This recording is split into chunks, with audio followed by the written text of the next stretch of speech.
ಈಶ್ವರ ಮಾಡೋದೆಲ್ಲ ಅವಾಂತರ. ಏ ಪಡವಲ್ಕಾಯ ಊರ್ ತುಂಬ ನಿಂದೆ ಕಣ ಸುದ್ದಿ ನಾಯಿ ಕಚ್ಬಿಡ್ತಂತೆ. ಬಿಬಿಸಿಲ್ಲ ಬಂತಲ್ಲಪ್ಪ. ದಾರಿಲಿ ಹೋಗೋ ಜನ ಮಾತಾಡ್ಕೊತಾ ಇದ್ರ ಸುಬ್ಬನ ನಾಯಿ ಕತ್ತು ಅಂತ. ಭಾವ ಪಾಪ ಸುಬ್ಬ ಏನು ಮಾಡ್ಲಿಲ್ಲ ಅಂದ್ರೆ ನಾಯಿ ಕಚ್ಬಿಡ್ತು. ಸುಮ್ನೆ ಯಾಕಮ್ಮ ಕಚ್ಚುತ್ತೆ? ಇವನೇ ಏನಾದ್ರು ಮಾಡಿರ್ತಾನೆ, ನಿನ್ ಜೊತೆ ಚೇಷ್ಟೆ ಮಾಡ್ತಾನಲ್ಲ ಅದೇ ರೀತಿ ನಾಯಿ ಜೊತೆ ನೀ ಚೇಷ್ಟೆ ಮಾಡಿರ್ತಾನೆ.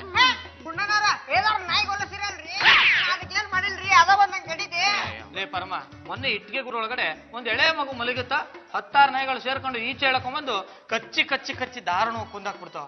ಎಂತ ಅನ್ಯಾಯ ಅಲ್ವೇನೋ. ಇದಕ್ಕೆ ಸೊಲ್ಯೂಷನ್ ಏನು ಅಂತ? ಲೇ ಪರಮ, ಕಚ್ಚೋ ನಾಯಿಗಳ ವಿರುದ್ಧ ಒಂದು ಸಂಘ ಕಟ್ಟಬೇಕ. ಕಣ, ನಾವು ನಾಯಿ ವಿರೋಧಿ ಸಂಘ ಕಟ್ಟಬೇಕು.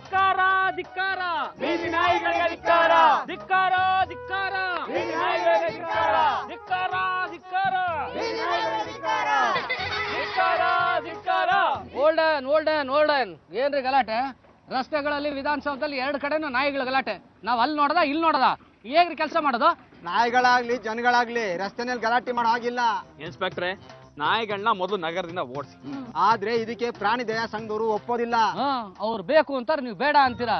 ರಸ್ತೆಯಲ್ಲಿ ಮೆರವಣಿಗೆ ಮಾಡೋ ಹಾಗಿಲ್ಲ. ಮರ್ಯಾದೆಗೆ ಹೋಗ್ತೀರಾ ಇಲ್ಲ ಗನ್ ತೆಗಿಲ್ಲ. ಯಾರು ಹೆದರಬೇಡಿ, ನಿಮ್ಮ ರಕ್ಷಣೆಗೆ ನಾನಿದ್ದೀನಿ. ಹಿಂದೆ ನೋಡು. ಏನ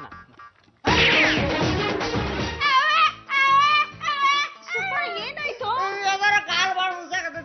ಯಾರಾದ್ರೂ ಹೊಡೆದು ಕಳ್ಸಿದ್ರಾ? ನಾಯಿ ಹೊಡಿತ? ಮತ್ತೆ ನಾಯಿ ಕೈ ಕಚ್ಚಿಸ್ಕೊಂಡೇನೋ? ಆ ನಾಯಿ ಎಲ್ಲಿದೆ ಅಂತ ಗೊತ್ತಾ?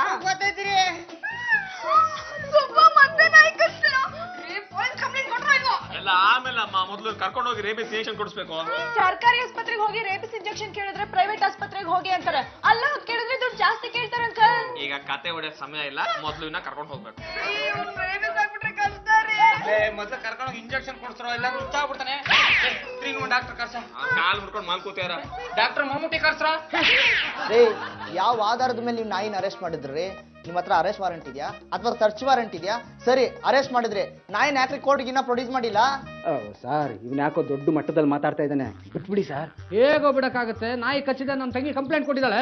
ಈ ನಾಯಿನ ಅವನ ಜೊತೆ ಕಳಿಸ್ಬಿಡಿ, ಹೋಗ್ಬಿಡುತ್ತೆ. ನೋಡ್ರಿ, ನಾಯಿನ ಬಿಟ್ಬಿಡಿ ಅಥವಾ ಕೋರ್ಟ್ ಪ್ರೊಡ್ಯೂಸ್ ಮಾಡಿ. ಇದೆರಡರಲ್ಲಿ ಯಾವ್ದೊಂದು ನೀವು ಮಾಡಿಲ್ಲ ಅಂದ್ರೆ ನಾನು ನಿಮ್ ಮೇಲಧಿಕಾರಿಗಳು ಕಂಪ್ಲೇಂಟ್ ಕೊಡ್ಬೇಕಾಗುತ್ತೆ. ಬಿಟ್ಬಿಡ್ತೀನಿ, ಅದಕ್ಕಿಂತ ಮುಂಚೆ ಕೋರ್ಟ್ ಗಮನಕ್ಕೆ ತರ್ತೀನಿ. ಅಂದ್ರೆ ನೀವು ಇದನ್ನ ಕೋರ್ಟ್ ಕರ್ಕೊಂಡೋಗಿ ಯಾರ್ಯಾರು ಕಚ್ಚಿದೆ ಅಂತ ಹೇಳಿ ಶಿಕ್ಷೆ ಕೊಡಿಸ್ಬೇಕಂದ್ಬಿಟ್ಟು ತೀರ್ಮಾನ ಮಾಡಿದೀರಾ? ಮತ್ತೇನೇನು? ಸುಬ್ಬಿಗೆ 1 ಸಲ ಅಲ್ಲ, 2 ಸಲ ಅಲ್ಲ, 3 ಸಲ ಕಚ್ಚಿದೆ ರೀ. ಬೀದಿ ನಾಯಿ ಇರೋದೇ ಕಚ್ಚೋದಕ್ಕೆ. ಅದಕ್ಕೇನ್ರಿ ಗೊತ್ತು? ಇವನೇನೋ ತರಲೆ ಮಾಡಿರ್ತಾನೆ, ಅದಕ್ಕೆ ಅದು ಕಚ್ಚಿರುತ್ತೆ.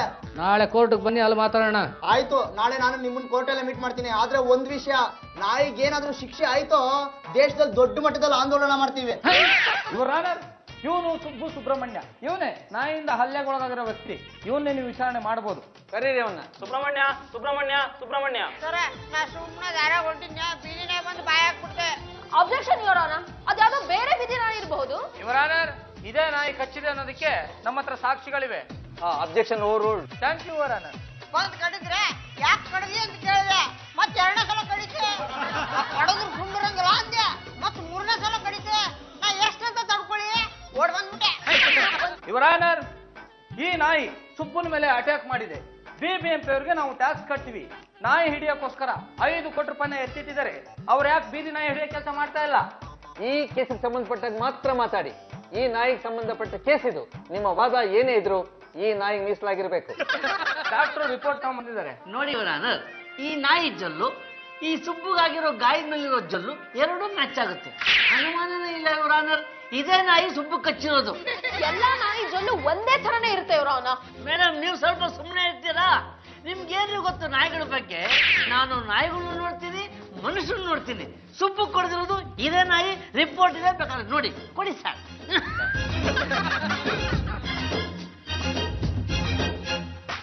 ನಮ್ಮ ಕೋರ್ಟಿಗೆ ಬಂದಿರತಕ್ಕಂಥ ವಿಚಿತ್ರವಾದ ಕೇಸ್ ಇದು. ಈ ತರ ಕೇಸ್ಗಳನ್ನ ಹ್ಯಾಂಡಲ್ ಮಾಡೋದು ತುಂಬಾನೇ ಕಷ್ಟ. ಏನೇ ಆಗ್ಲಿ, ಸುಬ್ಬನಿಗೆ ನಾಯಿ ಅಂತೂ ಕಚ್ಚಿದೆ.